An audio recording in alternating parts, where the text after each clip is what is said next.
Il existe des moments où ton corps réagit avant même que tu comprennes ce qui se passe en toi. Une tension qui apparaît sans raison, une fatigue qui persiste, un nœud au ventre, une respiration un peu plus courte que d'habitude. On a tendance à ignorer ces signes, à continuer comme si de rien n'était, parce que nous avons appris à écouter notre mental avant tout le reste. Pourtant, ton corps ne fait jamais rien au hasard. Il te transmet des informations que tu filtres ou que tu minimises. Et plus tu ignores ces informations, plus ton corps fera en sorte de se faire entendre.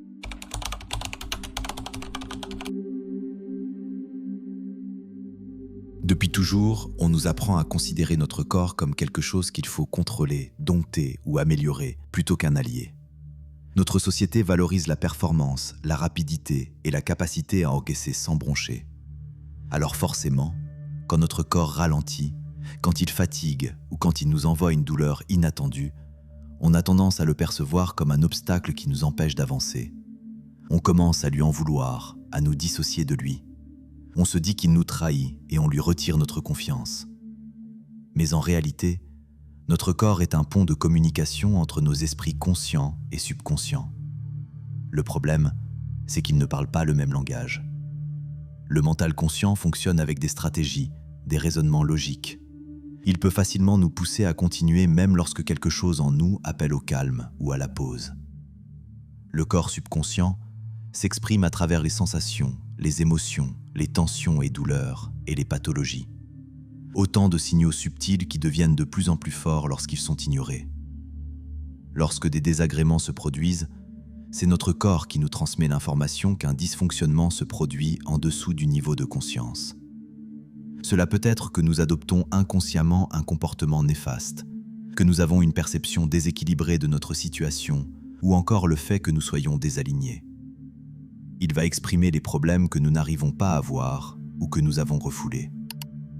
Par exemple, admettons que chaque matin quand tu arrives au travail, tu ressentes un ennui profond. Tu te sens déconnecté comme si tu n'étais pas à ta place, mais tu rationalises en te disant que c'est normal, qu'il faut faire avec. Quand tu ignores ce premier message subtil, ton corps n'abandonne pas. Il augmente simplement l'intensité du signal pour que tu n'aies plus d'autre choix que d'écouter. Ton corps perçoit le déséquilibre avant même que tu en aies conscience. Il ne ment pas, il ne dramatise pas. Il te montre exactement ce qui se passe en toi, même lorsque ton mental essaie de faire comme si tout allait bien. Plus tu développes cette écoute, plus tu comprends rapidement ce dont tu as besoin pour avancer avec clarté, fluidité et respect de toi-même. Tu n'es plus en lutte contre ton corps, tu avances avec lui. Et c'est exactement à ce moment-là que la relation se transforme et que tu redécouvres une forme de confiance intérieure que le mental, seul, n'arrive jamais à t'offrir.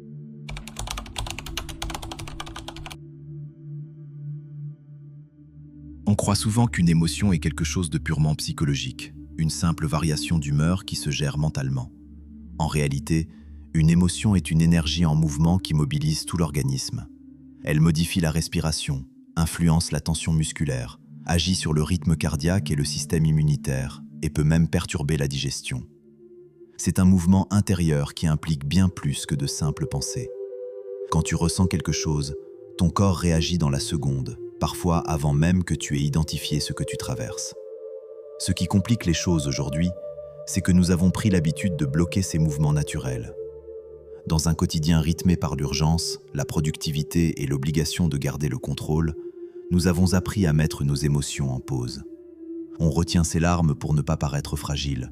On ignore la colère pour éviter un conflit. On justifie nos peurs pour éviter d'y faire face. Quand on agit ainsi, l'émotion ne disparaît pas.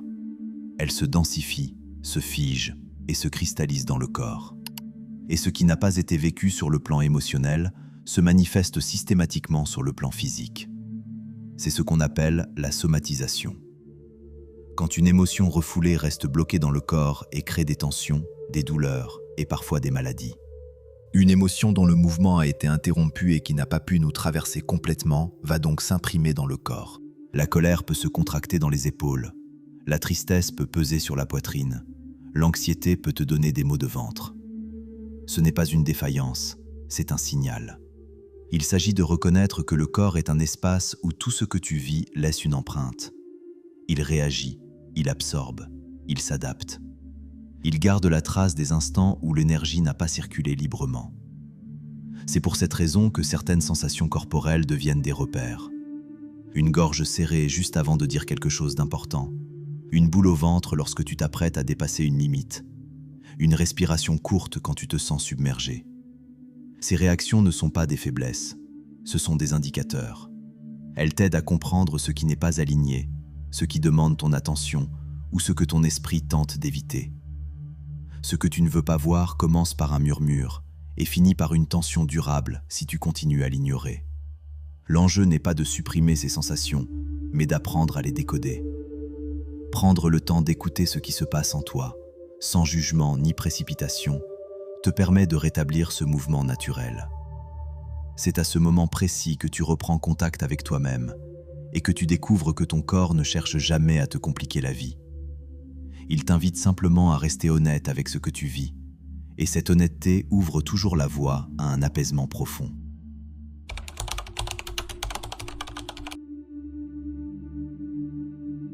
Lorsque tu commences à comprendre que ton corps réagit aux émotions, aux pensées et au rythme que tu lui imposes, tu peux alors apprendre à lire ces réactions comme une véritable carte intérieure. Rien n'apparaît par hasard. Chaque zone du corps possède sa manière de se tendre, de fatiguer ou de devenir plus sensible lorsqu'une partie de toi essaie de s'exprimer. Ce n'est pas une science exacte, mais un langage corporel que beaucoup reconnaissent intuitivement. Il ne s'agit pas d'interpréter chaque sensation comme un problème, mais d'observer comment certains schémas reviennent toujours au même endroit, un peu comme si le corps utilisait ces zones de fragilité pour transmettre des messages plus clairs.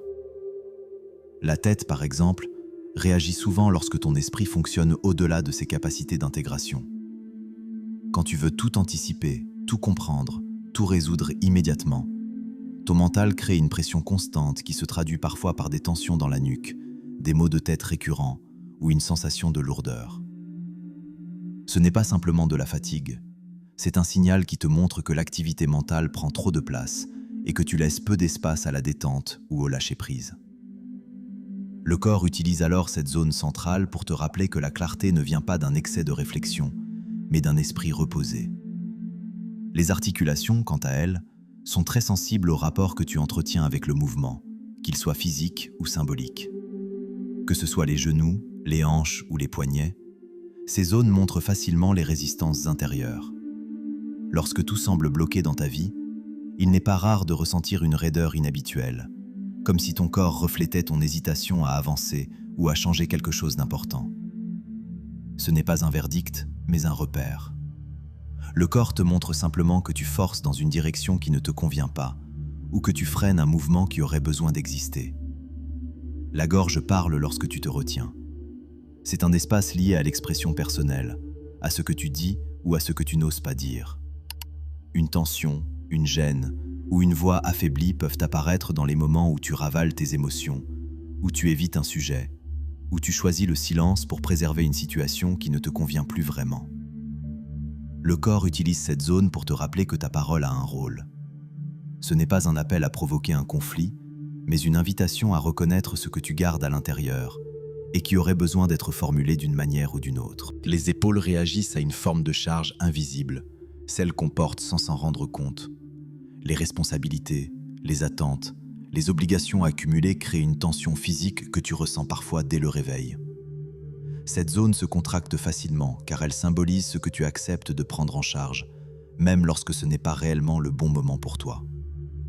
Quand cette tension apparaît, elle n'est pas là pour te limiter mais pour t'inviter à réévaluer ce que tu portes, à distinguer ce qui est nécessaire de ce qui t'épuise.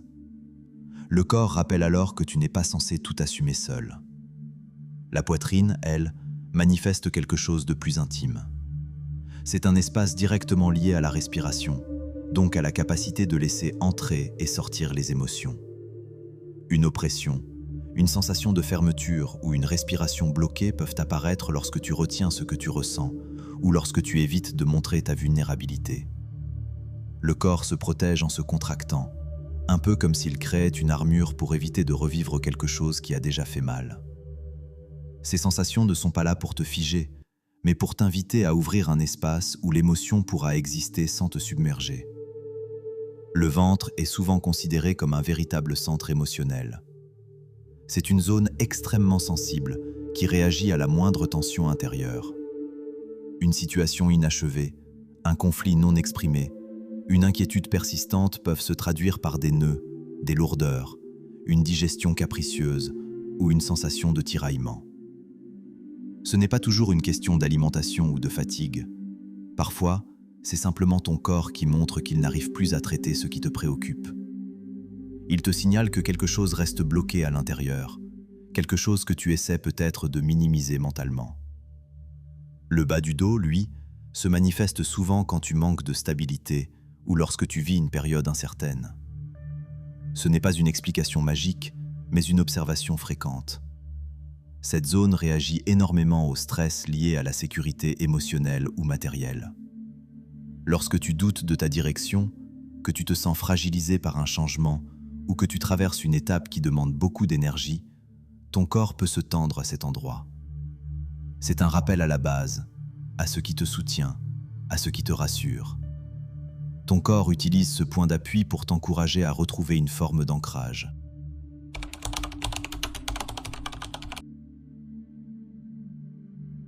Une fois que tu comprends comment ton corps exprime ce que ton mental a tendance à mettre de côté, l'étape suivante consiste à rétablir ce dialogue qui s'est souvent perdu au fil du temps. Ce n'est pas quelque chose qui demande un grand effort ou une discipline stricte. C'est surtout une manière différente d'habiter ton corps, d'être attentif à ces signaux avant qu'ils ne deviennent trop intenses. Le but n'est pas de chercher des explications compliquées à chaque sensation, mais d'apprendre à reconnaître ce qui se passe en toi au moment où cela se produit, sans jugement. Il existe des pratiques très accessibles qui renforcent ce lien sans nécessiter de techniques avancées. La respiration consciente, par exemple, agit comme un pont entre ton mental et ton système nerveux. En portant ton attention sur ton souffle, tu réduis automatiquement l'activité excessive qui t'éloigne de toi-même. Ce n'est pas de la théorie, c'est une réaction physiologique bien connue. Le corps retrouve de la stabilité dès que tu respires de manière plus ample. Tu n'as pas besoin d'un rituel compliqué.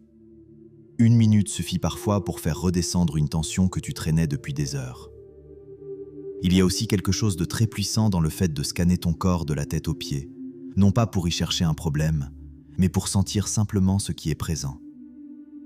Cette écoute corporelle amène une conscience plus fine, presque instinctive. Tu deviens attentif à ce que ton corps t'indique avant même que la tension ne s'installe vraiment. Avec le temps, tu perçois les signaux beaucoup plus tôt et tu peux agir avant que ton corps ne soit obligé d'élever le ton. Rétablir ce dialogue, c'est également accepter que le corps et l'esprit ne fonctionnent pas séparément. Le bien-être émotionnel influence le corps, et l'état du corps influence la clarté mentale. Lorsque tu en prends conscience, tu arrêtes d'attendre que tout s'écroule pour réagir. Tu apprends à ajuster ton rythme, à repérer l'inconfort dès son apparition, à reconnaître ce qui t'épuise et ce qui te nourrit. Tu n'es plus dans la réparation permanente, tu deviens un préventif. Et surtout, ce dialogue te redonne une forme d'autonomie intérieure. Tu n'as plus besoin d'attendre que les signaux deviennent ingérables pour te centrer. Tu sais écouter plus tôt, agir avec douceur, rétablir l'équilibre sans violence. C'est une manière de vivre plus alignée, où tu prends soin de toi non par obligation, mais parce que tu reconnais la valeur de ce que tu ressens. Le corps cesse alors d'être un espace de tension cumulée et redevient un espace d'expression où tu peux te comprendre plus vite et avancer plus sereinement. Merci de m'avoir écouté.